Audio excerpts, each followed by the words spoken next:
Well, I've been a journalist for about 25 years, and I was educated to lie, to betray, and not to tell the truth to the public. But seeing right now, within the last months, how far how the German and American media tries to bring war to the people in Europe, to bring war to Russia.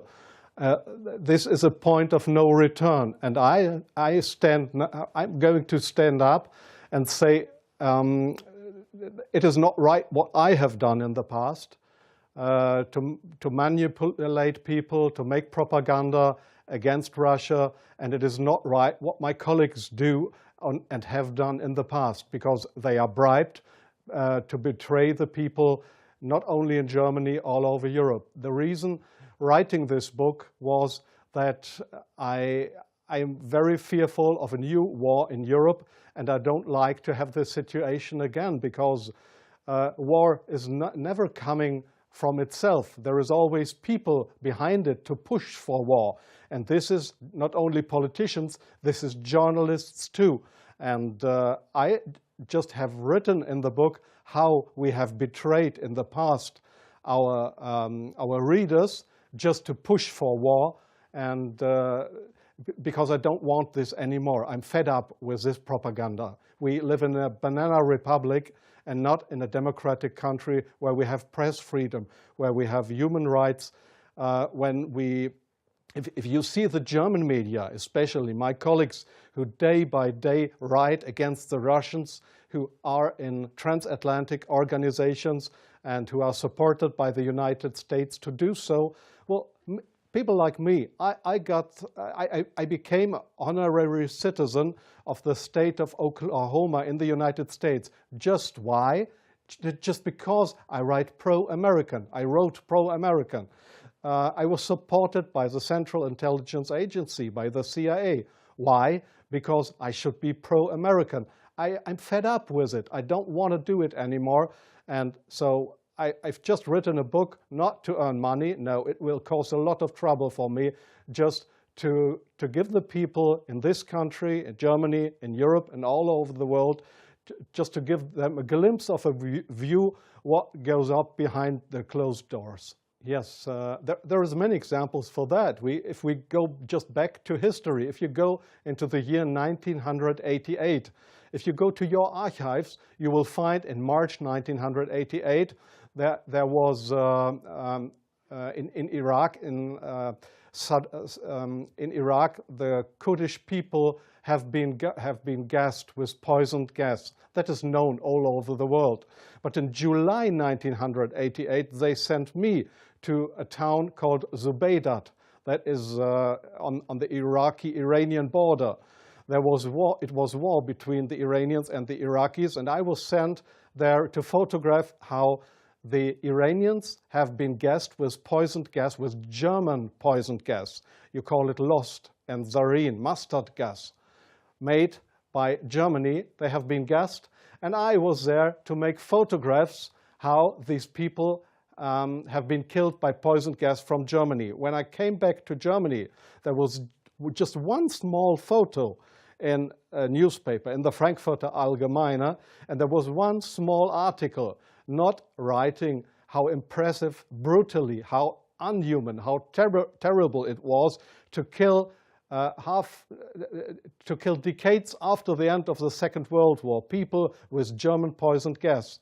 So this was a situation I feel misused for having been there and just to give a documentary what has been done, but not being allowed to cry out to the world what we have done behind closed doors. Up to today, it's not well known in the public that with German public gas, there have been hundreds or thousands of people gassed in this city of Zubaydat. Now, you ask, what have I done for intelligence agencies? So, please see, most of the journalists you see in foreign countries, they claim to be journalists, and they might be journalists, European or American journalists, but many of them, like me in the past, are so-called non-official cover. That's what the Americans call that. I have been a non-official cover. Non-official cover means what? It means you too work for an intelligence agency. You help them if they want you to help them,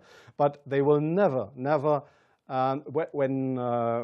when you are locked, or when they find out that you are not only a journalist but a spy too, they will never say, "Oh, this was one of our guys." They will not know you. That means non-official cover. So I have helped them in several situations, and I feel ashamed for that too now. Like I feel ashamed that I have worked for a very recommended newspaper like the Frankfurter Allgemeine, because I was bribed by billionaires, I was bribed by the Americans not to report exactly the truth, but I just imagined in my car while I was driving to this interview, I just tried to work out in my brain what would have happened if I would have written a pro-Russian article in the Frankfurter Allgemeine. Well, I don't know what would have happened, but we were all educated to write pro-European, pro-American, but please, not pro-Russian.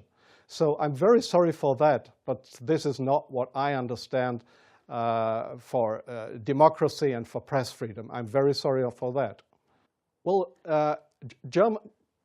yes, I understand your question very well. Germany is still a kind of a colony of the United States. You see that in many points, like the majority of the Germans don't want to have nukes in our country, but we still have American nukes. So we are still a kind of a colony of the Americans. And being a colony, it is very easy to approach young journalists through what is very important here is transatlantic organizations. All journalists from really respected and recommended big German newspapers, magazines, radio stations, TV stations, they are all members or guests of those big transatlantic organizations. And there, in these transatlantic organizations, you are approached to be pro-American, and there is nobody coming to you and saying, well, we are the Central Intelligence Agency, would you like to work for us? No, this is not the case how it happens. What they do, these transatlantic organizations, is they invite you for seeing the United States. They pay for that, they pay all your expenses and everything. So you are bribed, you get more and more corrupt, because they make you good contacts. You won't know that those good contacts are, let's say, non-official covers, or officially people working for Central Intelligence Agency or other American agencies. So you make friends. You think they are friends, and you cooperate with them. They ask you, well, could you do me this favor? Could you do me that favor? And so your brain more and more is brainwashed through these guys. And your question was, is this only the case with German journalists? No, I think it is especially the case with British journalists, because they have a much closer relationship. It is especially the case with Israelis, of course, with French journalists for a part, not that big as with German or with British journalists. It is the case for Australian journalists, for journalists from New Zealand, from Taiwan, well, there is many countries in the Arab world, like Jordan, for example, like Oman, the Sultanate of Oman. There is many countries where this happens, where you find people to claim they are respected journalists, but if you look behind them, you'll find they are puppets on a string of the Central Intelligence Agency. I'm sorry in interrupting you. I'll give you one example. Sometimes the intelligence agencies, they come to your office and want you to write an article. I give you an example not from strange other journalists, from me myself. I've just forgotten the year. I just remember that the German Foreign Intelligence, Bundesnachrichtendienst, it is just a sister organization of the Central Intelligence Agency. It was founded by the American Intelligence Agency. So one day the BND, this German Foreign Intelligence Agency, came to my office at the Frankfurter Allgemeine in Frankfurt. And they wanted me to write an article about Libya and about Colonel Muammar Gaddafi. I had absolutely no secret informations regarding Colonel Muammar Gaddafi and Libya. But they gave me all these secret informations, and they just wanted me to write, to sign the article with my name. I did that, but it was an article that was published in the Frankfurter Allgemeine that originally came from the Bundesnachrichtendienst, from the German Foreign Intelligence Agency. So do you really think that this is journalism, intelligence agencies writing articles? Oh yes, that article, I have reprinted it partly in my book. That article was how Libya and Colonel Muammar Gaddafi, how he secretly tried to build a poison gas factory, I think in Rabta was the name, yeah.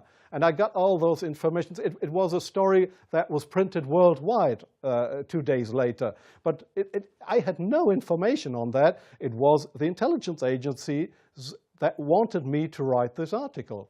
So, but this is not the way journalism should work, that intelligence agencies, that they decide what is printed and what not.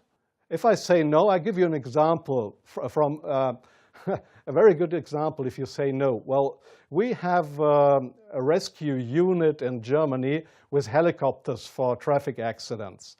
It's called, they call themselves the Yellow Angels. There was one guy who didn't want to cooperate. He was a pilot of the helicopter service of the Yellow Angels in Germany.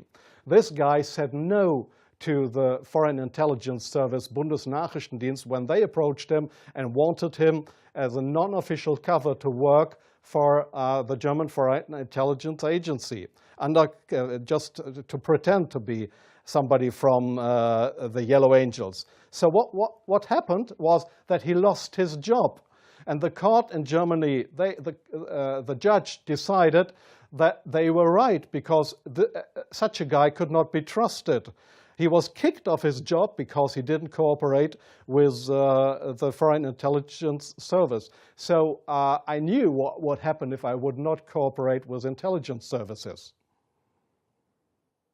Well, I have had, let me say, 6 times my house was house searched because I was accused by the public prosecutor, the German public prosecutor. I was accused of leaking secrets of states. 6 times house searched. Well, they hoped that I wouldn't do that ever again. But I think it's worse that the truth will come out one day. The truth won't die. And I don't mind what will happen. I've had 3 heart attacks. I have no children. So if they want to bring me to court or to prison, so it's worse for the truth.